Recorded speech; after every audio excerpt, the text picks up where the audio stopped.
Our guy, Nick Underhill, neworleans.football joins us now. Nick, how we doing? How we living? Doing good. How you guys doing? Doing fantastic. And you can just go ahead and tell us who the starting quarterback's going to be since you've been in training camp the last couple of days. Go ahead.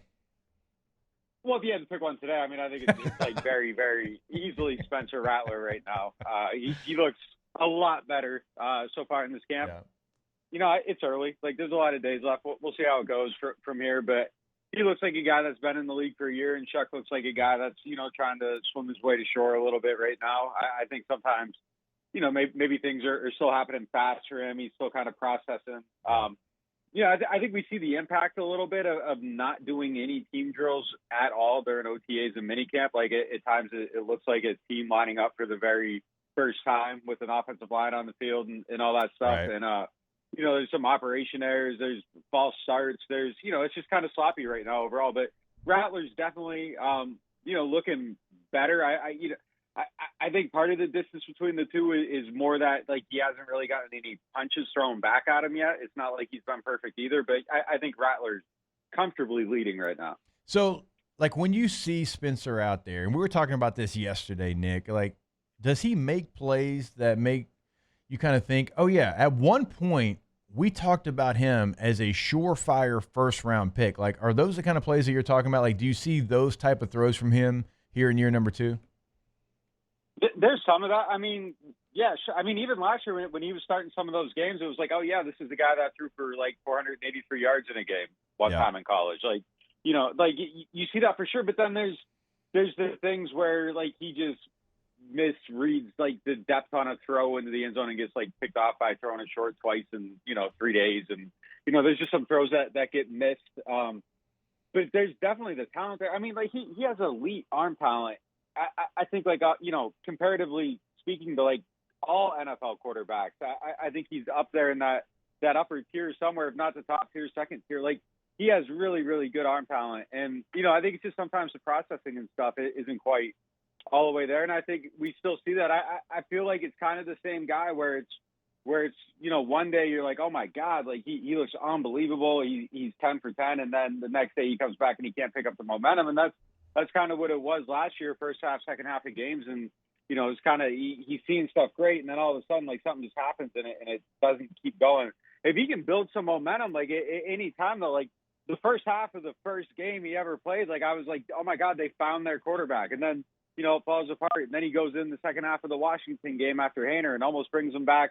And that, like, it's just like, if he could manage to put it all together, but, like, it just hasn't been able to happen yet. But I mean, I don't think, like, just in a pure talent standpoint, like, I don't know that it's, like, lacking. It's just kind of like the cohesion of all that and, like, the consistency, you know, isn't quite there. But you know, there's a reality where he becomes a good player. I don't know if we're knocking on that door yet. I don't know if the other 31 teams are looking at the Saints and saying, like, oh man, I wish this guy was my starter. But you know, there's moments there for sure.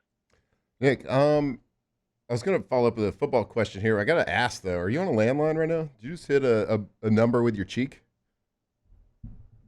I did not, no. Oh, so we heard like, you know, back in the day, like when you'd hit a button while you're on the phone, we heard that, and I was hoping so badly that you were on a landline. Oh man. I don't think I've had a landline since 2008. Like that was going to be the unique part of it. I know. By the tone of the beep, I think it was a 5. If I had to guess. It's crazy you say that because, like, there really was a time where you could, like, hear the difference in the numbers. Oh, no, there's no doubt. There's no doubt. If we were for sure you said that, we all kind of, like, looked around when we heard the noise. Okay, so I wish I could be that big of a hurdle where I was like, yeah, I take my yeah, morning. this is landline. So seriously. I'm on line 3 right now. I want my voice to be crisp. Yeah, I would. Oh, that's good. Yeah, it's so funny you say that, like, that there's a clear difference now that training camp started, because, like, the entire offseason, OTA's minicamp, it's like, well, these guys are both doing good things. They both look good. They're neck and neck. Like, Spencer makes a play, Shuck makes a play, blah, blah, blah. But it's the difference between offseason practices, which is like, you know, glorified 7-on-7s and just kind of hanging out with your buddies playing catch, right? And then you get into training camp, and it's like the pressure's on. We got the pads on. Everything is hot. They're making everything hard. And that's especially the first 2 weeks of training camp. Like it is designed to make life hard on everybody. Like practices right now are harder than a game will ever be. And especially from a quarterback's perspective. So like when you say like, you can tell that there's a rookie, you can tell there's a guy that's been there for a year, it's because coaches are making it hard on these guys. They're making it hard on the reads that they're making. They're getting installs and defenses thrown at them every single day. But have you seen those moments? We just asked about the moments from Rattler. Have you seen the moments from Chuck that it's like, okay, man, he's struggling like overall. Maybe not struggle is the word, but like, he's not looking as good overall. But like, man, there's some flashes where I can see this guy has I get what they saw in drafting him in the second round. Oh yeah, no doubt. I mean, there's definitely some throws. Like he hit one to Jawan Johnson, like a really nice read over the throws with a ton of anticipation. Kind of like, before he's coming out of the break, like ball just delivers right in the perfect. So like he's hit a couple of them throws that are just like, man, this is special. Like that's a really good moment. It's just he looks like a guy on the 5th day at camp. And I think, when we're out here every day looking at it day by day by day, like you kind of analyze every day like it's the Super Bowl, because like you've been waiting 6 months to see these guys and you're breaking down every single little thing. And last year I remember, like it was probably practice 9, practice 10, like where we left the field, and it was kind of like, is Spencer Rattler good? Like, because up until then, like you aren't really seeing it. Like, and then something just kind of clicked for him, and it was like, wait a minute, like this guy can act like he's good. But up until then, it was kind of like, Jake Hayner's better than him. They got this 5th round pick out here, a couple throws here and there, but no big deal, nothing really worth talking about.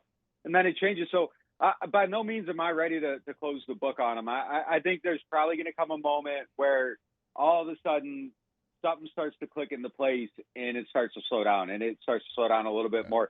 I think the one thing that like maybe worries me a little bit more than anything else is that sometimes in 7-on-7s, like he just has a penchant for like holding the ball and it's not coming out. And it's like, damn, like this should probably be happening at least on rhythm every single time. And it's kind of not.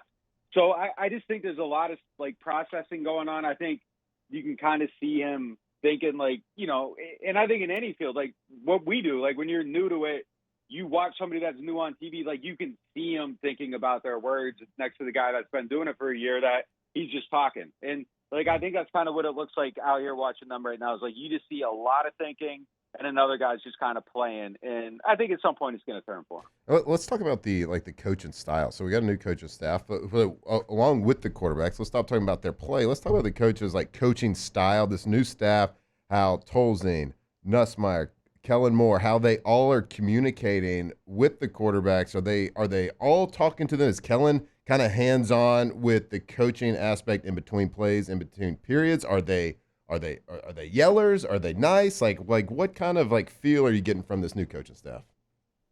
Yeah, it's like culture shock being out here, honestly, because I mean, for about the last 20 years, even though last year there was a new offensive staff, it was still coming in under the same DNA. And I mean, just everything's just weird right now. Like it was almost like there was a circadian rhythm to these practices, like where it was like, this is going to happen now.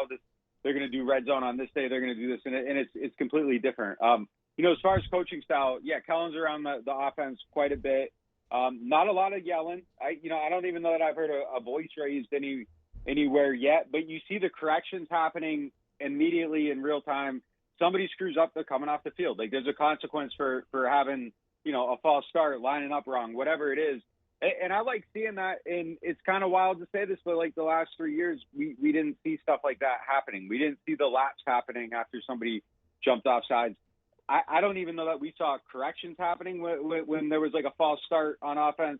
We heard players talking about how they didn't correct those things after the fact, and that was a frustrating thing for them. So like even seeing something like that, just basic, rudimentary, fundamental responsibility, consequence, all that is great to see. On a more macro level, the schedule is kind of blowing my mind a little bit.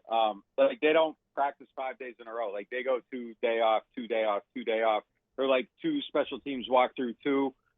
That's way different. They practice the last 2 days. Yesterday's a special teams walkthrough / install.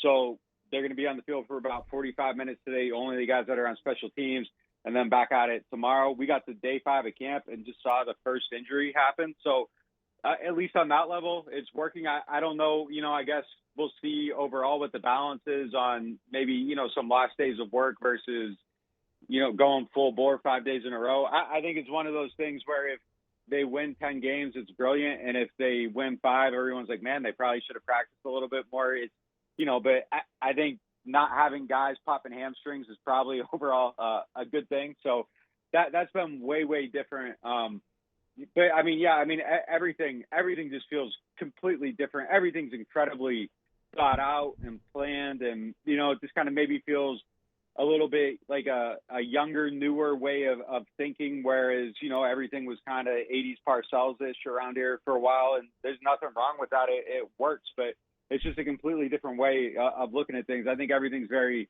data-driven, studied, analyzed, thought out, planned. Just even thinking about little stuff like we're going to do red zone on day 2 because we went full field the day before, because we've studied that if you exert your muscles this much and you're running straight line, like these are when injuries occur. So we're just going to cut down the field so nobody can run 40 yards at a time. Like that's kind of, it's next level, like thinking. If they're thinking about everything like that, it at least gives you a little bit of hope that they're going to figure this thing out. I don't have high hopes for, the win total in year 1, but I do have high hopes for the process and how they're doing things right now.